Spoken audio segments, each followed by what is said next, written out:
सब दोस्तों का, वकीलों का शुक्रिया।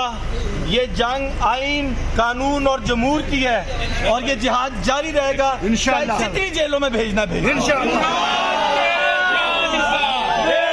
अस्सलाम वालेकुम, मैं हूं शाहिद हुसैन। उम्मीद करता हूं आप सब खैरियत से होंगे। आज हमने एक अहम तरीन केस रिपोर्ट किया, पूरा दिन अदालत में रहे, सिटी कोर्ट में रहे।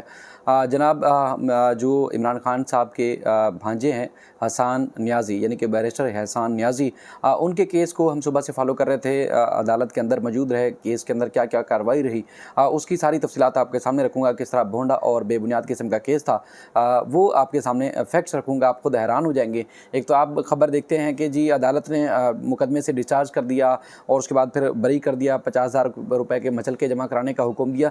ये तो चीज़ें अपनी जगह पर जो एक ख़बरों की जीनत बनती हैं, हाईलाइट होती हैं, लेकिन पसपर्दा बहुत सारे ऐसे मामला होते हैं जो ख़बरों में नहीं आते। तो हम कोशिश करते हैं अपने यूट्यूब चैनल के ज़रिए उन तक, आप तक वो सारी तफसीलात पहुँचाएँ, आपको बताएँ। अच्छा, इसमें ख़ास तौर पर जो मुद्दई मुकदमा है उनके ऊपर बड़ी हैरत हुई, क्योंकि जब ये केस समाअत के लिए आज आना था, समाअत होनी थी, तो मुझे बड़ी फ़िक्र लाहक थी। मुझे कुछ दोस्तों ने भी कहा कि यहाँ पर जो हसन नियाज़ी के ख़िलाफ़ जो मुद्दई मुकदमा है उससे रब्ता तो करो, उसको तो बड़ी टेंशन होनी चाहिए कि उसका मुलजिम आज लाहौर से बज़रिया जहाज़ जो अच्छे खासे अखराजात करके उसको कराची लाया गया है। तो मुद्दई मुकदमा को तो बड़ी फ़िक्र होगी। वो खुद या वकील के साथ अदालत में पहुँचेगा और उसके बाद फिर वो बताएगा अदालत को कि कितना बड़ा जुर्म जो है इस बंदे ने, हसन नियाज़ी ने किया है, जिसको कड़ी से कड़ी सज़ा वो चाहता है। तो उससे रब्ता तो करो। मैं रब्ता करता रहा, उसका नंबर नहीं लगा, पूरा दिन नंबर बंद रहा। और उसके बाद फिर मैंने बड़ी कोशिश की कि उससे रब्ता हो, उसको बताऊं कि आप अगर आए हो तो कम से कम मीडिया के सामने और आवाम के सामने और बताओ कि कितना बड़ा जुर्म किया है हसन नियाज़ी ने, और इस किस्म के जो जुर्म करने वाले हैं उनको ना सिर्फ सलाखों के पीछे होना चाहिए बल्कि उनको सज़ा भी होनी चाहिए। लेकिन वो बंदा राब्ते में नहीं आया। अच्छा, उसके बाद फिर मैंने, अब घर वापस आने के बाद फिर मैंने रब्ता किया। फ़ोन पे कॉल तो जा रही है, यानी कि बेल जा रही है, वो बंदा फ़ोन अटेंड नहीं कर रहा। लेकिन अभी भी मुझे टेंशन है कि अब केस से डिस्चार्ज हो गया हसन नियाज़ी, तो उस बंदे को तो बड़ा फ़िक्रमंद होना चाहिए कि उसको सज़ा दिलवाने के लिए बड़ी जस्तजू करनी चाहिए थी। लेकिन वो बंदा न जाने क्यों गायब है, सीन से ऑफ है, समझ नहीं आ रही। बहरहाल ये हसन नियाज़ी के ख़िलाफ़ इन्होंने मुकदमा दर्ज कराया था 26/3/2023 को, और उसके बाद फिर पुलिस ने जहाज़ पकड़ा। इतना इंतहाई अहम केस था, और यहाँ से सिंध पुलिस जहाज़ लेके वहाँ गई और वहाँ से हसन नियाज़ी को हथकड़ी में जकड़ कर जहाज़ के ज़रिए यहाँ पहले लाई कराची, और उसके बाद फिर कराची में गडाप टाउन थाने में रखा गया। तकरीबन जो डिस्ट्रिक्ट शर्की है और डिस्ट्रिक्ट साउथ है, DSP रैंक से नीचे कोई अफसर नहीं था जो कि सिक्योरिटी और प्रोटोकॉल पर मौजूद नहीं था। बख्तरबंद गाड़ियाँ थीं और आगे पीछे प्रोटोकॉल था, और हसन नियाज़ी को अदालत लाया गया। बताने का ये मकसद ये है कि मुल्क कितना गंभीर सूरत हाल से दो चार है, और उसके बाद बड़ी जो है आवाम के लिए जो है वो काफ़ी मुश्किलात हैं। आवाम के पास खाने पीने की चीज़ें नहीं हैं, महंगाई अरूज पर है, आवाम खुदकुशी करने पर मजबूर है। लेकिन सूरत हाल ये है कि पुलिस को बड़ी फ़िक्र थी कि मुद्दई मुकदमा लसबेला का रिहायशी कराची का इकबाल वल्द हैबत खान जो है वो परेशान है कि हसन नियाज़ी ने बड़ा जुर्म किया है, तो उसको लाना चाहिए। उसमें तकरीबन कोई 2-4 लाख कम से कम, अगर कम से कम भी खर्चा हुआ होगा, क्योंकि वापस भी बज़रिया जहाज़ जो है हसन नियाज़ी को मुंतकिल करना है पुलिस ने, और तफ्तीशी अफसर होगा एक और उसके साथ बंदा होगा। यहाँ से हसन नियाज़ी की टिकट सरकारी खर्चे पर होगी और वहाँ इनको लाहौर मुंतकिल किया जाएगा। तो खुद इतनी बड़ी उनको पुलिस को टेंशन है। तो बहरहाल बड़ी हैरत हुई। तो जनाब, इसमें जो मुद्दई मुकदमा है, शायद ये FIR में आपने नहीं सुनी होगी, तो मैं चाहता हूँ कि ज़रा इसकी FIR जो है वो आपको पढ़ के सुनाऊँ और उसके बाद फिर आपको अंदाज़ा हो। अच्छा, ये जो दरख्वास्त गुजार हैं, इन्होंने जमशेद क्वार्टर थाने के अंदर इन्होंने दरख्वास्त दी। मोहम्मद इकबाल वल्द हैबत और मोहम्मदी कॉलोनी लसबेला के रिहायशी हैं। उनका शनाख्ती कार्ड नंबर वगैरह जो है वो एड्रेस वगैरह मैं वो चूँकि सिक्योरिटी वजूहात की बुनियाद पर रिलीज़ नहीं करता। अब सही है या गलत है ये अल्लाह बेहतर जानता है। लेकिन उन्होंने कहा कि मैं जो है वो तकरीबन कोई 7:30 बजे के करीब जो है वो 26 तारीख को वो जो है वो अपने घर में मौजूद थे और सोशल मीडिया इस्तेमाल कर रहे थे। मुख्तलिफ व्हाट्सएप ग्रुप पर, टिकटॉक पर एक शख्स जो इंटरव्यू देते हुए बोल रहा था कि अगर खान गिरफ्तार हुआ तो ना किसी हाजी का ख्याल रखा जाएगा और ना ही जो है वो किसी हाफिज़ का ख्याल रखा जाएगा। फिर दमादम मस्त कलंदर होगा और इस मुल्क में खाना जंगी होगी। मज़कूरा शख्स का नाम हसन नियाज़ी वल्द हफीज़ुल्लाह नियाज़ी मालूम हुआ है, जो अपने साथियों की मदद से अवाम नास को बगावत पर उकसा रहा था और मुल्क की जो है दिफा के इदारों को के साबका और मौजूदा सरबराहान को कोड वर्ड में कह रहा है कि मुखातिब करके धमका रहा था। मज़कूरा शख्स के इस इक़दाम में से मुल्की दिफा के इदारों और अवाम नास की तज़हीक हुई है। तज़हीक लफ्ज़ जो लिखने वाले हैं उनको लिखना भी नहीं आया कि तज़हीक लिखते कैसे हैं। तज़हीक लफ्ज़ भी इमला के तौर पर 100% गलत है, वो लिखा गया है। और उन्होंने कहा कि अवाम को वरगलाया गया और सब अवाम में शदीद गम व गुस्सा और खौफ व हिरास पाया जाता है, और उसके लिए उन्होंने कहा कि मज़कूरा शख्स के खिलाफ कार्रवाई की जाए। और उसके बाद फिर बाकायदा तौर पर पुलिस की जानिब से एक तफ्तीशी अफसर डिप्यूट किए जाते हैं और तफ्तीशी अफसर जो है बाकायदा तौर पर यहाँ से जाते हैं और हसन नियाज़ी को गिरफ़्तार करके लाते हैं। अच्छा, कल भी हमने देखा कि हसन नियाज़ी के खिलाफ हसन नियाज़ी के जो वालिद है हफीज़ुल्लाह नियाज़ी PTI के वकला के साथ वहाँ पहुँचे और सिंध हाई कोर्ट, और उन्होंने एक बाकायदा तौर पर दरख्वास्त दायर की कि हसन नियाज़ी के खिलाफ जो कराची में मुकदमा दर्ज किया गया है इसको कलअदम करार दिया जाए। आज जस्टिस के कागा साहब की अदालत में ये जब अर्जेंसी के लिए वकला पहुँचे कि हमें परमिशन दी जाए और इंतहाई अहम नौइयत का मामला है तो इसको फौरी तौर पर सुना जाए, तो उन्होंने कहा कि हमारे ऊपर अदालतों में केसेस का और ज़्यादा दबाव है, तो लिहाजा ये केस हम फौरी तौर पर नहीं सुन सकते। एज़ पर रोस्टर जो है वो कल केस अगर ब्रांच के ज़रिए हमारे पास पहुँचेगा तो हम इस केस को कल सुन लेंगे, आज इसको नहीं सुन रहे। और उसके बाद फिर सिटी कोर्ट में पहुँचे हसन नियाज़ी।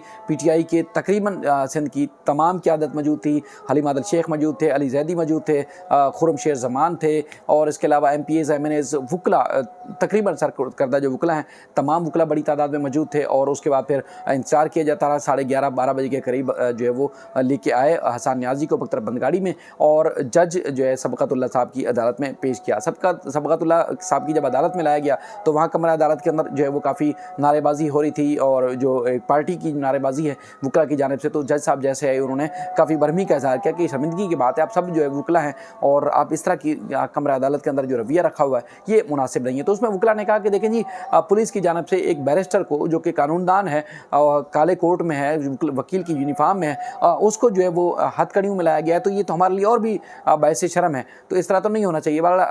काफ़ी शोर शराबा हो रहा था, नारेबाजी हो रही थी, तिल रखने की जगह नहीं थी, और इवन के जज के सामने वाला एरिया और तो और जहाँ पर अदालती अमला मौजूद होता है, यानी कि जज का जो बाकायदा तौर पर ऊपर जहाँ पर सिटिंग है उसके करीब तक भी वकला जो खचाखच भरे हुए थे और इजहार यकजहती कर रहे थे। अच्छा, उसमें आमिर मंसूर कुरैशी और ज़हूर महसूद एडवोकेट साहब ने जो है वो मुकदमे की तफसीलात FIR का मतन पढ़ के सुनाया। पहले जज साहब चले गए थे चैम्बर में गुस्से में होके, और उसके बाद फिर वापस आए, और बल्कि उस वक्त तफ्तीशी अफसर भी नहीं थे, तो तफ्तीशी अफसर की तरफ से प्रोसिक्यूशन की तरफ से कहा गया कि हमें तो 2 हफ्ते का रिमांड चाहिए, इंतहाई अहम मुकदमा है और हमने बड़ी तफ्तीश करनी है जो है हसन नियाज़ी से। उसके बाद वकला की तरफ से जो कि PTI के वकला हैं उन्होंने अदालत को बताया कि देखें, एक तो हुकूमत सिंध से महकमा दाखिला से इस तरह के मुकदमे के इंदराज के लिए इजाज़त लेना होती है, और या तो एक तो हुकूमत से इजाज़त नहीं ली गई, दूसरा ये है कि ये मुकदमे का जो वजूद है वो बनता ही नहीं है, क्योंकि इस नौइयत के मुकदमात बलूचिस्तान में, पंजाब में, इस्लामाबाद में और जगहों पर भी मुकदमा दर्ज हुए और तमाम के तमाम मुकदमात जो है खारिज कर दिए गए। तो उसके बाद फिर ये मुकदमा भी उसी नौइयत का है, और अब FIR का मतन पढ़ के सुनाया तो जज साहब ने जैसे ही मामले को देखा तो अदालत ने फौरी तौर पर शॉर्ट ऑर्डर में कहा कि इस मुकदमे को डिस्चार्ज किया जाता है, इस मुकदमे से जो हसन नियाज़ी है उनको डिस्चार्ज कर दिया जाता है, 50,000 रुपये के मचल के जमा कराने का हुक्म दिया, यानी कि मुकदमा ही ख़त्म हो गया। मामला ये हुआ कि जो दरख्वास्त गुजार हैं, यानी कि जो मुद्दई मुकदमा है वो गायब हैं। वो कौन थे, किसने जो है वो मुकदमा दर्ज करने का हुक्म दिया? और पुलिस को इतनी बड़ी जल्दी थी, पुलिस इतनी बड़ी एक्टिव थी कि एक मुकदमा दर्ज करने वाला जिसको ये कह रहा है कि साबिक और मौजूदा जो दिफा के इदारे हैं उनके खिलाफ हसन नियाज़ी जो है इस किस्म की ज़बान इस्तेमाल कर रहे हैं, तो फौरी तौर पर ये बड़ी अहम चीज़ थी और होना भी चाहिए। उन्होंने जद्दोजहद तो की, लेकिन मुद्दई मुकदमे का अब तक नहीं पता चल सका कि वो कहाँ चले गए, कौन थे, वाकई मुद्दई मुकदमा था या किसी का जो है वो मनगढ़ंत था। बहरहाल इस दौरान जब ये PTI के वकला यहाँ पहुँचे और उसके बाद फिर सारी सूरत हाल उन्होंने मीडिया टॉक भी की और अदालत ने मुकदमे से डिस्चार्ज कर दिया, तो PTI की क़यादत का ये मानना था कि पुलिस हसन नियाज़ी को अगर ले जाती हैं और उसके बाद फिर किसी और मुकदमे में फिट कर देगी, जिसका अब तक नहीं पता, क्योंकि असल मामला तो रगड़ना है। और हसन नियाज़ी बार बार कहते रहे कि देखें जी, मैं जहाद कर रहा हूँ, मुझे जिस जेल में भी ले जाना है जेल में ले जाएँ, मैं जमहूरियत के लिए कर रहा हूँ, आइन और कानून की बालादस्ती के लिए कर रहा हूँ, और मैं डरने वाला नहीं हूँ। 2 दफ़ा हमने सवाल किए और दोनों दफ़ा उसने ये जवाब दिया, आपने वीडियो में देखा भी होगा, उसे मुकम्मल तौर पर बुलंद थे। मैंने एक दफ़ा ये भी कहा कि आप खौफज़दा तो नहीं है, डरे हो तो नहीं? उन्होंने कहा मैं आपको शक्ल से लग रहा हूँ कि मैं डरा हूँ, मैं तो बिल्कुल नहीं डरा हुआ। तो बहरहाल तकरीबन 3 बजे, सवा 3 बजे तक मामला सिटी कोर्ट में चलता रहा और उसके बाद फिर उन्होंने फैसला फैसला किया पीटीआई की क़यादत ने कि इनकी पहले हिफाजी जो राहदारी ज़मानत है वो हासिल कर ली जाए और इनको यहाँ से पुलिस के हवाले ना किया जाए। पुलिस का ये कहना था कि चूँकि इस मुकदमे से डिस्चार्ज हो चुके हैं, लेकिन लाहौर का जो मुकदमा है इनके ऊपर, उस मुकदमे में तो इन्होंने जो है वो जुडिशल कस्टडी थे, अदालती रिमांड पर जेल में थे, वहाँ से राहदारी रिमांड लेके कराची मुंतकिल किया गया था। तो अब सिंध पुलिस का ये काम है कि इनको उसी अदालत में दोबारा पेश किया जाए और जहाँ से वो लेके आए थे। पीटीआई वालों का ये मानना था कि पुलिस जो है वो चकमा दे रही है, किसी ना किसी तरीके से मुकदमे में फिट ना कर दें। तो पहले उन्होंने डिस्ट्रिक्ट जज के पास गए और डिस्ट्रिक्ट जज ने एडिशनल डिस्ट्रिक्ट जज के पास इनका मुकदमा भेजा और उसके बाद फिर अदालत ने ये सवाल उठाए कि देखिए मुकदमा ना तो इस शहर का है ना इस सूबे का है, तो हम अगर राहदारी ज़मानत मंजूर भी करें तो किस तरह मंजूर करें। कोई कानून, कोई ऐसी चीज़ नहीं है कि हम यानी कि एक एडीजे की अदालत जो है वो किस तरह ज़मानत पर रिहा करने का हुक्म दे सकती है। तो लिहाजा ये इस किस्म की ज़मानत तो हम नहीं दे सकते। तो उसके बाद फिर वकला ने इसरार किया और पीटीआई के दीगर जो रहनुमा थे उन्होंने इसरार किया। तो अदालत ने तफ्तीशी अफसर को बुलाकर पाबंद किया कि 24 घंटे के अंदर अंदर आपने जो है मुतल्लिका अदालत के अंदर इनको पेश करना है और किसी किस्म का इनको जो है नुकसान नहीं होना। तो बहरहाल पुलिस ने अंडरटेकिंग दी और हसन नियाज़ी का जो कराची में दर्ज मुकदमा था वो ख़त्म हुआ और उनको यहाँ से बख्तरबंद गाड़ी में ले जाया गया। ये आज की कार्रवाई थी।